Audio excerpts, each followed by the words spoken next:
बच्चों, वैदिक संस्कृति में जो पाठ हमारा है शुरू, उसमें हमने क्या क्या देखा था। तो वैदिक साहित्य किस प्रकार से है वो हमने देखा था, है ना। वैदिक साहित्य 4.1 देखा था।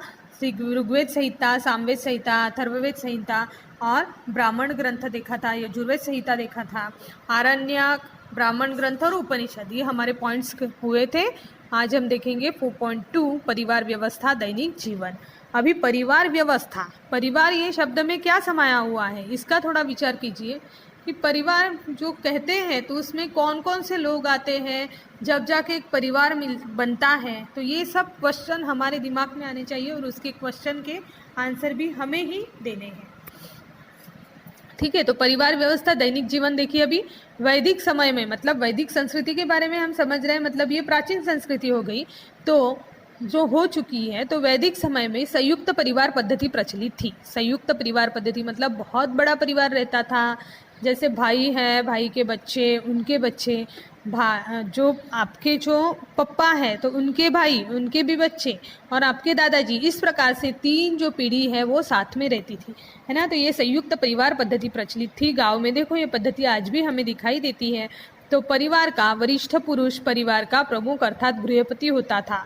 परिवार का जो वरिष्ठ पुरुष मतलब जो सबसे बड़ा पुरुष है वो कौन होता था, जैसे आपके दादाजी समझ लो। आप अगर परिवार में रहते होंगे तो आपको ये बात अच्छे से समझ सकती है कि परिवार का वरिष्ठ पुरुष जो है, मतलब परिवार का वो प्रमुख अर्थात मुखिया रहता था, है ना। मतलब वो गृहपति रहता था, उसको मेन दर्जा दिया जाता था मुख्य का। गृहपति के परिवार में उसके वृद्ध माता पिता और छोटे भाई और भाइयों के परिवार, गृहपति की पत्नी, बेटे, उसके बेटों के परिवार का समावेश रहता था। अभी मैंने कहा बहुत बड़ी फैमिली रहती थी, समझा आपको। यह परिवार व्यवस्था पितृप्रधान थी। कैसी थी? पितृप्रधान थी। प्रारंभिक समय में लोपामुद्रा, गार्गी, मैत्रेयी जैसी कुछ विदुषियों का उल्लेख वैदिक साहित्य में मिलता है, परंतु धीरे धीरे स्त्रियों पर अधिक बंधन लादते हुए परिवार और समाज में उनका स्थान अधिकाधिक गौण बनता गया। देखो क्या हुआ, जैसे पितृप्रधान पद्धति थी तो प्रारंभिक समय में लोपामुद्रा, गार्गी, मैत्रेयी जैसे कुछ विदुषियों का उल्लेख वैदिक साहित्य में मिलता है। ठीक है, परंतु धीरे धीरे स्त्रियों पर अधिक बंधन लदते गए। स्त्री जो है उसको बंधन में रखा गया और परिवार और समाज में उसका स्थान अधिकाधिक गौण बनता गया। वैदिक समय में मकान मिट्टी और टट्टियों के बाड़ों से बने रहते थे। जैसे वैदिक समय में प्राचीन काल में क्या होता था, तो मकान जो है वो मिट्टी की लिपाई पुताई होती थी, उससे बना था और टट्टियों बाड़ों से बने होते थे। घास अथवा बेलों की मोटी टट्टियाँ अथवा बाड़ बुनकर उसे गोबर मिट्टी से लिपते थे। देखो क्या होता था, घास अथवा बेलों की मोटी टट्टियाँ अथवा बाड़ बुनकर उसे गोबर और मिट्टी से लिपते थे। यह एक प्रकार की दीवार होती थी और इन मकानों की भूमि गोबर मिट्टी से लिपी जाती थी। हम आज भी देखते हैं, अगर जो भी लोग गांव से बिलोंग्स करते हैं तो देखिएगा, गांव में अगर आप जाते हो तो यहाँ पे ये मिट्टी से बने हुए घर आज भी है, वो आप देख सकते हो। आपके भी घर होंगे मिट्टी के वगैरह गांव में, जहाँ पे आपके दादाजी वगैरह रहते होंगे या रिलेटिव्स रहते हैं वो। तो यह एक प्रकार की दीवार होती थी। कौन सी दीवार? मिट्टी की लिपी हुई। इन मकानों की भूमि गोबर मिट्टी से लिपी जाती थी। मकान के लिए गृह अर्थात शाला शब्द का प्रयोग किया जाता था। मकान के लिए क्या बोलते थे? गृह, है ना। हम गृह में गृह प्रवेश कर रहे हैं, घर में जा रहे हैं, ऐसा है क्या? नहीं। तो गृह अर्थात शाला शब्द का प्रयोग किया जाता था मकान के लिए। वैदिक समय में लोगों के भोजन में मुख्य रूप से क्या क्या था वो देखते हैं। तो वैदिक समय में लोगों के भोजन में मुख्य रूप से गेहूँ, जौ, चावल जैसे धानों का समावेश होता था। मतलब गेहूँ और जौ और चावल, इस प्रकार के धान वो उपयोग में लाते थे खान पान के लिए। इन धानों से वे विभिन्न पदार्थ बनाते थे। क्या बनाते थे? उस धानों से विभिन्न प्रकार के पदार्थ बनाते थे। वैदिक साहित्य में यव मतलब गोधूम, व्रीहि जैसे शब्द पाए जाते हैं। यव अर्थात क्या है वो देखते हैं। यव अर्थात जौ, मतलब बार्ली कहते हैं उसे, आपने देखा होगा गांव में ये ज़्यादा से ज़्यादा मिलता है। गोधूम अर्थात गेहूँ, गोधूम अर्थात क्या है? गेहूँ। और व्रीहि अर्थात चावल होता है। मतलब क्या क्या शब्द है देखिए, जैसे जौ के लिए बार्ली, गोधूम गेहूँ के लिए और व्रीहि चावल के लिए ये शब्द का प्रयोग किया जाता था।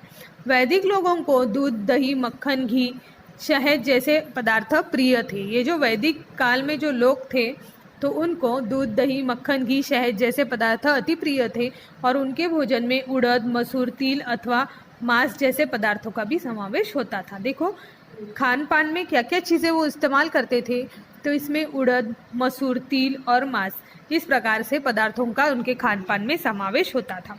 वैदिक युग में लोग ऊनी और सूती वस्त्रों का प्रयोग करते थे, उपयोग करते थे। मतलब ऊनी वस्त्र पहनते थे और सूती वस्त्र जो हम कॉटन बोलते, कॉटन के वस्त्र, तो सूती वस्त्रों का उपयोग करते थे पहरावे के लिए। वल्कल अर्थात वृक्षों की छालों से बनाए गए वस्त्रों का भी उपयोग करते थे। देखो वल्कल मतलब जो वृक्षों की छाले रहते हैं जिससे आपके पेपर्स बनते हैं, आप जो नोटबुक्स या रजिस्टर यूज़ करते हो उसके पेपर जो है वो झाड़ के छिलके से भी बनाए जाते हैं। तो वल्कल अर्थात वृक्षों की छालों से बनाए गए वस्त्रों का भी उपयोग करते थे। इस भांति पशुओं के चमड़ों का भी उपयोग वस्त्रों के रूप में करते थे। देखो क्या होता था, पशुओं की जो चमड़ी रहती थी तो उसका भी उपयोग वो वस्त्रों के रूप में करते थे। स्त्रियां और पुरुष फूलों की मालाएं, विभिन्न प्रकार के मनकों की मालाएं और सोने के आभूषणों का उपयोग करते थे। क्या क्या करते थे? स्त्री और पुरुष फूलों की मालाएं पहनते थे, विभिन्न प्रकार के मनकों की मणि जो रहते हैं, मणि की मालाएं रहती है, आपको पता है ना, तो सोने की आभूषण भी वो उपयोग में लाते थे या पहनते थे। गले में पहना जाने वाला निष्क नामक आभूषण विशेष लोकप्रिय रहा होगा। गले में पहनने वाला निष्क नामक जो आभूषण है वो काल में, वैदिक काल में ज़्यादा से ज़्यादा उपयोग में लाते होंगे और वो अति प्रिय होता होगा, लोगों को लोकप्रिय रहा होगा। उसका उपयोग वस्तुओं के क्रय विक्रय हेतु भी किया जाता था। वस्तुओं की लेन देन की जो प्रक्रिया है या खरीदी बिक्री की जो प्रक्रिया है उसके लिए भी, वस्तुओं का क्रय विक्रय के लिए भी वो उपयोग में लाया जाता था। गायन, वाद्य, नृत्य, पासों का खेल। पासों मतलब वो नहीं क्या आपने देखे होंगे, पास मतलब जो महाभारत में जो शकुनी मामा पासे फेंकता था वो खेल खेलते थे, वो वाला। तो गायन, वादन, नृत्य, पासों के खेल, रथों की दौड़ और शिकार करना वैदिक लोगों के मनोरंजन के साधन थे। शिकार करना है, गायन करना, वादन करना, नृत्य करना और पासों के खेल खेलना, रथों की दौड़ और शिकार करना वैदिक लोगों के मनोरंजन के साधन थे। वीणा, शततंतु, झांझ और शंख उनके प्रमुख वाद्य थे। वीणा देखो यहाँ पे आपको वैदिक युग के वाद्य दिखाई दे रहे हैं, तो वैदिक युग के वाद्य में डमरू, मृदंग जैसे ताल वाद्यों का भी समावेश करते थे। यहाँ पे हम थोड़ा देखते हैं कि वैदिक वाद्य कैसे थे। तो इसमें देखिए यहाँ पे आपको वीणा दिख रही है, डमरू दिख रहे हैं, है ना। ये झांझ जो रहती है हमारे घर में भी रहते हैं, जो हमारे घर में भगवान का जो मंदिर है यहाँ पे झांझ हमें दिखाई देते हैं। शंख जो है इसका भी वो काल में प्रयोग किया जाता था। ठीक है, तो परिवार व्यवस्था और दैनिक जीवन में हमने क्या क्या पढ़ा वो देखा हमने कि निष्क नामक जो आभूषण था वो लोकप्रिय था। गायन, वादन, नृत्य, पासों के खेल यहाँ पे खेले जाते थे। शततंतु, झांझ, शंख इस प्रकार के जो वाद्य है वो बजाने के लिए उसका उपयोग किया जाता था, या मनोरंजन करने के लिए भी उसका उपयोग होता था। डमरू और मृदंग जैसे तालवाद्यों का भी उपयोग यहाँ पे दिखाई देता है। ठीक है, 4.3 देखिए, खेती एवं पशुपालन। अभी ये खेती और पशुपालन किस प्रकार से थी, तो वैदिक युग में खेती करना प्रमुख व्यवसाय था, क्योंकि हमारा भारत देश कृषि प्रधान है, तो वैदिक युग में भी खेती करना प्रमुख व्यवसाय था। कई बैलों को हल के साथ जोतकर खेतों की जुताई की जाती थी। बहुत से लोग गांव से बिलोंग करते हैं, उनको पता है खेतों में बैलों को बांधकर हल के साथ जोतकर खेतों की जुताई किस प्रकार से होती है। तो हल में लोहे की फाल लगाई जाती थी। अथर्ववेद में फसलों में लगाने वाले रोग, फसलों को नष्ट कराने वाले कीट और उनके उपायों पर विचार किया गया है। खाद के रूप में गोबर का इस्तेमाल भी किया जाता था। देखो जो गोबर रहता है वो भी खाद के लिए उपयोगी होता है, उसका भी उपयोग ज़्यादा से ज़्यादा खेत में किया जाता है। तो अथर्ववेद में फसलों में लगने वाला रोग जो रहता है, फसलों में बहुत से बार कीड़ लग जाती है, कीड़े पड़ जाते हैं, तो फसलों को नष्ट करने वाले कीटक और उनके उपायों पर विचार किया गया। जो कीटक जो है वो फसलों को नष्ट करते हैं, तो उन पे कुछ उपाय करने के लिए कुछ यहाँ पे विचार किया गया है। वैदिक युग में घोड़ा, गाय, बैल, कुत्ते प्राणियों को विशेष महत्व प्राप्त था। देखो घोड़ा उसे क्या कहते हैं, अश्व, है ना। तो वैदिक युग में घोड़ा, गाय, बैल, कुत्ता जैसे प्राणियों को विशेष महत्व प्राप्त था। विनिमय के रूप में गायों का उपयोग भी किया जाता था।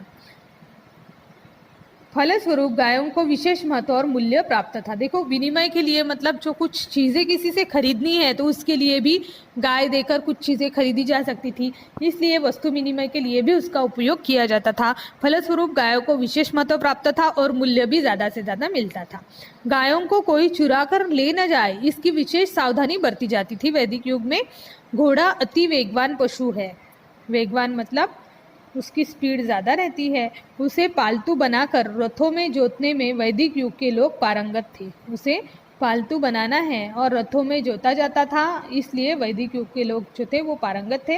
वैदिक युग के रथों के पहिए आरे वाले थे। कैसे थे? आरे वाले थे। ठोस पहियों की तुलना में आरे वाले पहिए भार में हल्के होते हैं, मतलब उसके वो ज़्यादा भारी नहीं होते हैं। और घोड़ों से जुते हुए तथा आरे वाले पहियों के वेदकालीन रथ बहुत वेगवान हुआ करते थे। ये देखो, आरे वाले पहियों वाले जो रथ है, ये वेदकालीन रथ जो है वो घोड़ों से जुते हुए तथा आरे वाले जो पहियों वाले जो रथ है वो वेगवान, ज़्यादा से ज़्यादा वेगवान होते थे। यहाँ पे देखो वैदिक युग का रथ दिख रहा है आपको, वैदिक युग का रथ। अभी देखो, वैदिक युग में खेती और पशुपालन के अतिरिक्त अन्य व्यवसायों का भी विकास हुआ था। जैसे खेती तो करनी ही थी, पशुपालन भी होता था, साथ ही साथ अनेक व्यवसाय भी यहाँ पे होते थे। व्यवसायी तथा श्रमिक अर्थात कारागिर समाज व्यवस्था के महत्वपूर्ण अंग थे। कारीगर जो वर्ग था, जो कलाकुसर करते थे या कारीगिरी करके कुछ वस्तुओं की निर्मित करते थे, तो ऐसे कारीगर वर्गों को समाज व्यवस्था भी यहाँ पे महत्वपूर्ण अंग था। श्रेणी शब्द से अपनी पहचान बनाए रखने वाला उनके स्वतंत्र संघ थे। श्रेणी जो शब्द था, मतलब श्रेणी शब्द दिया होता था कि अपनी पहचान बनाए रखने के लिए, उसे स्वतंत्र संघ भी था। इनका एक ग्रुप समूह होगा और इन श्रेणियों के प्रमुख व्यक्ति को श्रेष्ठी कहते थे। क्या कहते थे? श्रेष्ठी कहते थे, जो श्रेष्ठ रहता था। परंतु धीरे धीरे व्यवसायियों कारागिरों की श्रेणी दोयम अर्थात गौण होती गई। मतलब व्यवसाय और कारागिर जो है वो धीरे धीरे कम होते गया, मतलब दोयम और गौण होते हुआ नजर आता है। तत्कालीन समाज में ब्राह्मण, क्षत्रिय, वैश्य, शूद्र वर्ण थे। ये वर्ण व्यवसाय के आधार पर निर्धारित होते थे। क्षत्रिय वर्ण, ब्राह्मण वर्ण, वैश्य वर्ण और शूद्र वर्ण, 4 प्रकार के वर्ण थे। ये वर्ण व्यवसाय के आधार पर निर्धारित थे। आपको ध्यान में रखना है कि कौन से वर्ण हैं। कालांतर में ये वर्ण जन्म के आधार पर निर्धारित किए जाने लगे। कालांतर में क्या हुआ? जन्म के आधार पर ये जो वर्ण है ये निर्धारित होने लगे। परिणामतः जातियाँ उत्पन्न हुई। इस जाति व्यवस्था के फलस्वरूप समाज में विविधता, विषमता पैदा हुई, क्योंकि एक जाति वाले लोग दूसरे जाति वालों के, जैसे हिंदू मुसलमान लोगों के झगड़े होते रहते हैं, या बहुत सा बार ये जाति, एक जात दूसरे जात पर हावी हो जाती है और इसके कारण भी समाज में विषमता निर्माण होती है, झगड़े पैदा होते, उत्पन्न होते। आदर्श जीवन कैसे जिए, इसके बारे में वैदिक युग में कुछ संकल्पनाएं रूढ़ हुई है। मतलब अच्छे से अच्छा जीवन किस प्रकार से व्यतीत करना है, इसलिए वैदिक युग में कुछ संकल्पनाएं रूढ़ हो गई है और उनमें जन्म से लेकर मृत्यु तक के 4 चरणों को 4 आश्रम कहा जाता है। जन्म जब होता है बच्चे का, वहाँ से लेकर मृत्यु तक के 4 चरणों को 4 आश्रम कहा गया है। पहले चरण से तात्पर्य ब्रह्मचर्याश्रम है। इस चरण में गुरु के सानिध्य में रहकर विद्या प्राप्त की जाती है। ब्रह्मचर्याश्रम को सफलता से पूर्ण करने के पश्चात अगला चरण गृहस्थाश्रम होता है। इस आश्रम में पुरुष अपने पत्नी के सहयोग से परिवार तथा समाज के प्रति अपने कर्तव्यों का निर्वाह करे, यह अपेक्षा की जाती है। पहला चरण कौन सा है? ब्रह्मचर्याश्रम। इसमें इस चरण गुरु के सानिध्य में रहकर विद्या की प्राप्ति की जाती है। गुरु के आश्रम में रहा जाता है, वहाँ पे पढ़ाई की जाती है और फिर विद्या प्राप्त की जाती है। बाद में ब्रह्मचर्याश्रम जो सफल हो गया तो गृहस्थाश्रम, इसमें अपने पत्नी के साथ ये जो आदमी है ये रहेगा, पुरुष रहेगा और अपने परिवार के साथ कर्तव्यों को निर्वाह करेगा, ऐसी अपेक्षा की जाती है। तीसरा आश्रम जो है वो है वानप्रस्थाश्रम। इस चरण में मनुष्य घर बार का मोह त्याग लेता है और दूर चले जाता है।